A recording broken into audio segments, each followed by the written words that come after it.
पत्नी द्वारा पति के टुकड़े कर नीले ड्रम में बंद करने की खबर भले ही अब पुरानी हो गई है, लेकिन इसका खौफ अभी भी बरकरार है।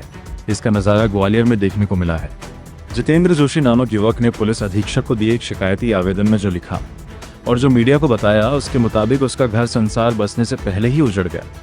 वो जिसे अपना जीवन साथी बनाकर लाया था, वो पहली ही रात घर छोड़कर भाग गई। परिजनों के दबाव में लड़की वापस तो आई, लेकिन अब लड़का उसे साथ रखना नहीं चाहता। उसने पुलिस से निवेदन किया है कि मेरे परिवार की बदनामी हो चुकी है, आगे फिर कोई घटना ना हो, इसलिए मैं रिश्ता नहीं रखना चाहता और आपको सूचित कर रहा हूँ। जितेंद्र ने बताया कि उसकी शादी 28 जून को हुई थी।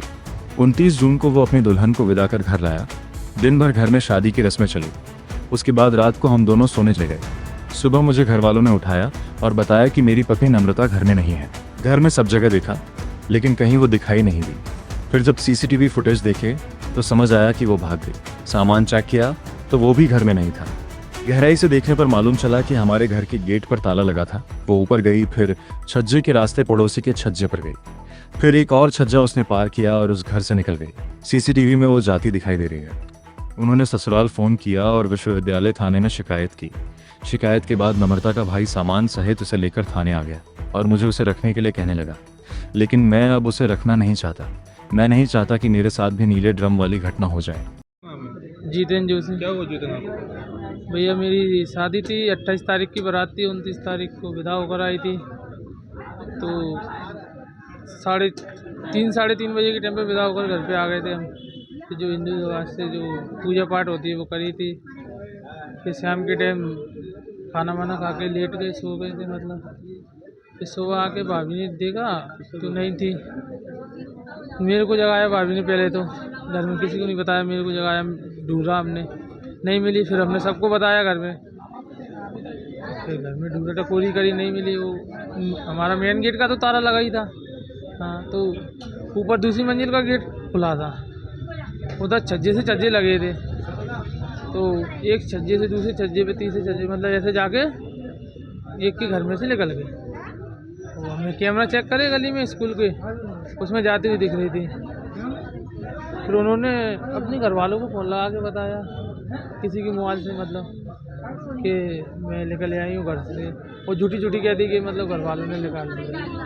हाँ। क्या नाम है उसका? कब हुई थी? नम्रता नाम है। शादी कब हुई थी आपसे? कल 28 तारीख की बारात थी। भगी कब है? हैं? कब गई है? आज सुबह 30 तारीख को, मतलब 4:30 बजे के टाइम। सुबह 4 बजे। तो सामान वगैरह लेके गई है क्या? सामान ले गई थी, लेकिन दे दिया, फिर बच्चे रह गए भाले। अच्छा, सारा सामान ले गई? दे गई सामान। शादी नहीं, घर वालों की पसंद से हुई थी, अरेंज। झुंडपुरा गांव की रहने वाली थी। आपका नाम क्या है? जितेंद्र जोशी।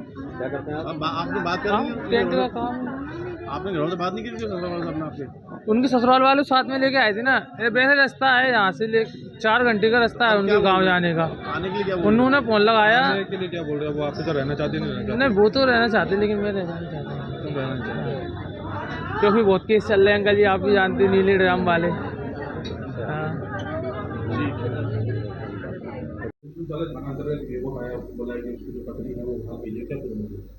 देखिए, थाना विश्वविद्यालय में फरियादी जितेंद्र जी द्वारा एक आवेदन प्रस्तुत किया गया है और बताया गया है कि हाल ही में दोस्तों रिश्तेदारों के माध्यम से उनकी शादी जो है झुंडपुरा की रहने वाली एक लड़की साथ तय हुई थी और उनकी शादी हाल ही में 28 तारीख को सिंधिया नगर में हुई। शादी के बाद जब ये दुल्हन के साथ घर गए, उसके बाद कुछ घंटे जो है लड़की उनके साथ रही। उसके बाद जब उन्होंने घर पर सर्च किया तो लड़की नहीं मिली और इनको लगा कि दुल्हन जो है अभी भाग गई है और उसके संबंध में जो लड़की पक्ष वाले हैं उनको भी बुलाया जा रहा है। थाना विश्वविद्यालय द्वारा दोनों पक्षों से पूछताछ की जा रही है। पूछताछ करने के बाद जो भी तथ्य सामने आएंगे, जो भी साक्ष्य के द्वारा उपलब्ध कराए जा रहे हैं, उसके आधार पर थाना विश्वविद्यालय अग्रिम वैधानिक कार्रवाई करेंगे। जी, ये थाना विश्वविद्यालय को उन्होंने प्रोवाइड कराए हैं, उसी आधार पर जो है विश्वविद्यालय पुलिस लड़की की सर्च कर रही है। जल्दी इसको दस्तयाब करके इसमें अग्रिम कार्रवाई की जाएगी।